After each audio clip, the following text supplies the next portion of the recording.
Picture this, you're sitting on a train, a bus, or even a plane for a long time while travelling, and you need something to help pass the time. When there aren't beautiful views outside and you've already finished reading your book, or whatever else you're doing, there's always video games to keep your mind occupied. JRPGs are perfect games to play while you travel, because they give you ample time to grind, clear whole games, and so much more. I've been travelling more recently, with plans to travel more, so I've had this on my mind for a long time. What are some JRPGs that are perfect to play during a long trip? Here are some titles that come to mind. Let's get straight into it. Let's start this list with a well-known RPG that is so short that you could travel with it for a week abroad and finish it before you return. Co-developed by Nintendo and Square Enix, Super Mario RPG tells the classic tale where Mario goes out to collect the 7 stars, defeat Smithy, and save the Mushroom Kingdom. Super Mario RPG is easy to pick up and play for the 12 to 15 hours it'll take you to beat it, with an easy to understand battle system, great music, and just a genuinely heartwarming, simple experience. Moreover, given Super Mario RPG stars Mario and his friends, anyone can follow along and watch you play it. Maybe you could even strike up a conversation with a stranger. Even people who do not play video games will know who Mario is. He's just that iconic. Especially now that Mario movie brought him further into the limelight. You can play this game portably on an SNES emulator or officially via the Nintendo Switch remake. I recommend the latter. It's such a great game, and I definitely think you should check it out. Nihon Falcom's PSP era is home to many portable friendly games across their entire library, whether it's short East titles, longer Trails JRPGs, or games from other IPs that are dormant nowadays like Sway or Brandish. Falcom's experience back in the PSP days culminated in Nayuta no Kazeki, their last PSP game that brought together the best of all eras, originally released in 2012.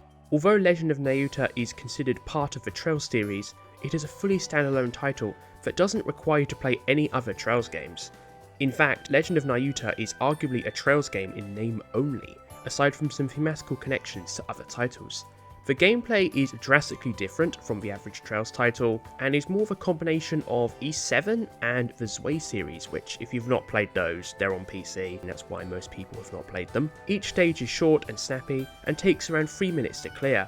Moreover, you can change the seasons, which changes the environment of each stage, so when you replay them, they look different and play different as well, despite the similar overall layout. This gameplay loop is perfect for travelling, because of the pick up and play, portable gameplay.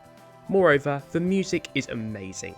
Nayuta no Kazeki's soundtrack is easily a top 3 Falcom OST for me, and potentially one of the best OSTs of all time, and helps carry the easy to understand story about Nayuta and his friends, exploring the world beyond the horizon.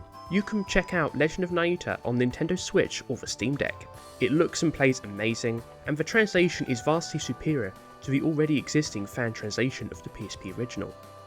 And the best part, you can tell Falcom put a lot of love into Nayuta Boundless Trails. I'd love to see Falcom return to shorter, tighter experiences like Nayuta in the future, and when you play Legend of Nayuta, when you travel, you will understand why. Moving away from something nice and easy to beautiful yet difficult, we have Fantasian Neo Dimension. This is Hironobu Sakaguchi's latest work, and his return to consoles. It is essentially a spiritual successor in Final Fantasy VI in all but name, even though Sakaguchi plans to develop this actual thing in the future. This traditional turn-based RPG is very long and very challenging. While you definitely can't finish it all on one trip unless you're travelling for months, you can make some good headway. I actually took Fantasian Neo Dimension with me on my recent trip to Skopje, and I found grinding for these challenging boss fights much easier while travelling. You have little to do on a long train or plane ride, so you may as well grind, collect some items, try to beat some of these challenging bosses, and so much more. Mistwalker and Square Enix recently updated Fantasian to amend the difficulty, allowing you to play through this modern throwback a lot more easily. You can play this game portably on the Nintendo Switch and the Steam Deck. I recommend playing this on the Steam Deck, but you can't go wrong with either platform. Harvestella has you take on the role of an amnesiac traveller who seeks to end the mysterious quietus all while running a farm. Harvestella is a flawed game, as many people will point out. However, I believe Harvestella's strengths are elevated when you're playing this game while travelling.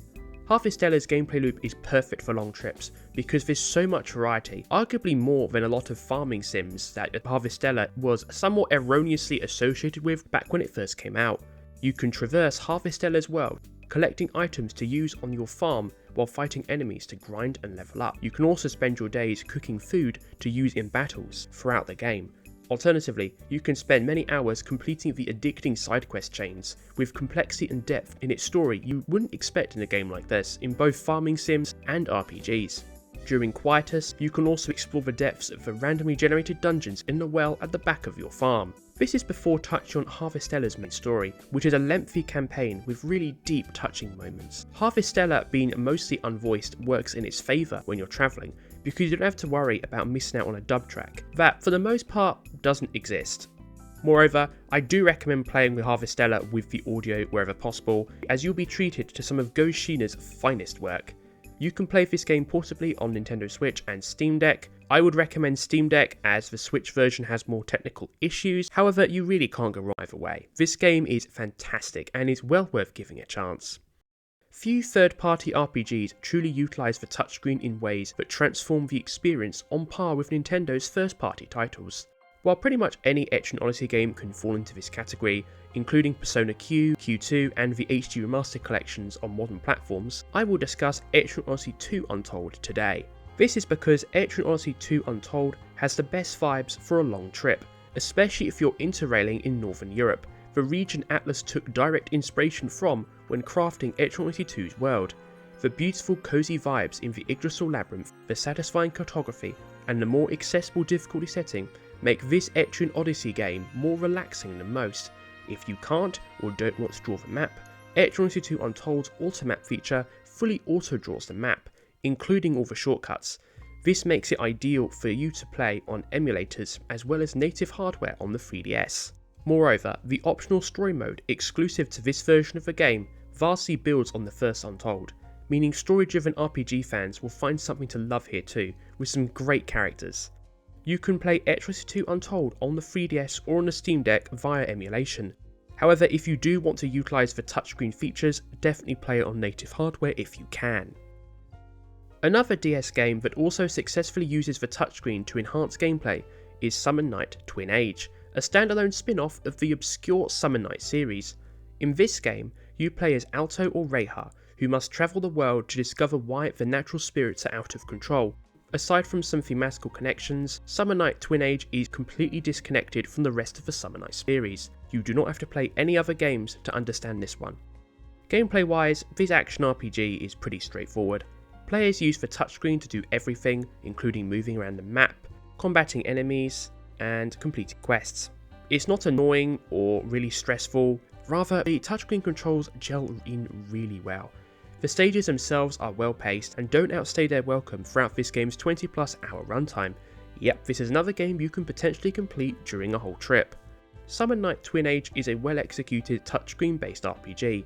If you're looking for something to keep your hands busy on a long ride, Summon Night Twin Age is a great pick. You can play this game on the Nintendo DS or via the 3DS's backwards compatibility, play it on the native hardware if you can. Vanillaware is known for its multiple side-scrolling action RPGs, especially thanks to its library on the PlayStation Vita. All their games are ideal for taking with you on your travels. Today I want to focus on Muramasa Rebirth, which is arguably their most forgotten title, outside of the fan-translated stuff. Muramasa is set in fictional Honshu, Japan during the Genroku period. It tells the tales of Kaisuke, a ninja on the run from his clan, and Momohime, a princess possessed by a demon. Both campaigns take place throughout Japan, traversing beautiful wheat fields to colourful traditional temples. The Vita version looks absolutely beautiful on an OLED screen, and this is actually why Vanillaware chose to develop Muramasa Rebirth for the Vita in the first place. Completing both campaigns in Muramasa is around 10 to 15 hours, making it ideal and realistic to clear at least one campaign on a long trip. This is before getting into all the DLC added exclusively for this expanded definitive version of the game. The hack and slash gameplay is deeply satisfying, allowing players to collect the many demon blades throughout the world, and with so much variety. Moreover, this game is such a looker that you're going to get people asking what you're playing, which I definitely approve of. You can play this game on the PlayStation Vita or via the Vita 3K emulator on the Steam Deck, and quite famously Muramasa is probably not going to get ported anytime soon. Vanillaware have been quite open about this. I definitely recommend jumping on emulation. Of all of Square Enix's acclaimed RPGs, Dragon Quest XI easily stands among their greatest works. This game has you play the role of the Luminary, who goes out to face his destiny and of course save the world. What makes Dragon Quest XI particularly friendly for taking with you on your travels is its overall relaxing experience with so much to do, whether it's roaming the world map on foot or horseback, moulding weapons with the fun-sized forge, or even riding horses in the Colosseum and other minigames. Dragon Quest XI has so much to offer in its vast world. You can complete this 100+ hour game at your own pace, both the main game and all the side content, especially in Act 3. The amount of freedom means you can tailor your task to your play session. You can accommodate your long trip in any order you wish as part of making progress in Dragon Quest XI. If you're on a 3-hour bus ride where you'll be left to yourself, that's the perfect chance to clear a whole dungeon and huge swaths of story content. On the other hand, if you're on a 13-hour sleeper train where you've got to get some work done before you can go to sleep, you can play a quick 30-minute Metal Slime grinding session on Slime Island, one of many places in the game where you can find metallic enemies. Alternatively, if a more traditional style of Dragon Questing is your thing, you can play Dragon Quest XI fully in 2D mode. This ensures your system's battery life lasts even longer on your travels. Dragon Quest XI is available on Nintendo Switch, Steam Deck, and if you speak Japanese, on 3DS. I highly recommend this game, it's fantastic. Monolith Soft is known primarily for the Xenoblade series.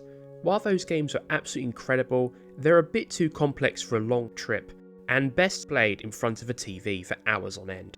Instead, let's touch on Project Cross Zone 1 and 2, another duo of Monolith developed titles that are comparatively simpler and better suited for a long trip.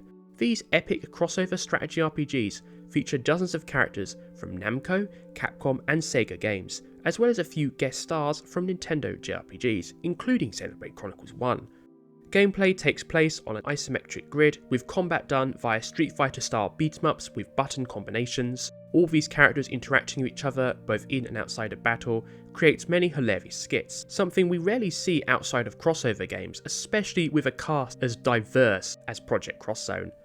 Much like other games in this list, Project Cross Zone's strengths are greatly emphasised more when you play it while you travel, and also reduces the flaws. The repetitive gameplay, alongside the hours-long lengths for some of the later stages, can be broken up by completing them in chunks during a long trip. Alternatively, if you know you're going to be stuck somewhere for hours, like in an airport on a layover, something repetitive and visually pleasing may be exactly what you need. You can play these games on the Nintendo 3DS or via emulation. Just please check out these games, you owe it to yourself to experience these fantastic Monolith RPGs.